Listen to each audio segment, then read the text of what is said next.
Sebelum video ini dimulai, silahkan tekan tombol subscribe dan nyalakan lonceng notifikasi.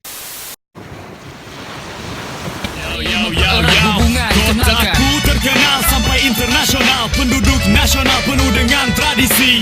Dari Pasi Ulele kita bergerak ke Lampu U, minum air kelapa muda dengan ikan bakar lele. Sampai terlele di pasir kita bermain sepak bola macam Pele. Apa saja bisa kau temukan di kotaku.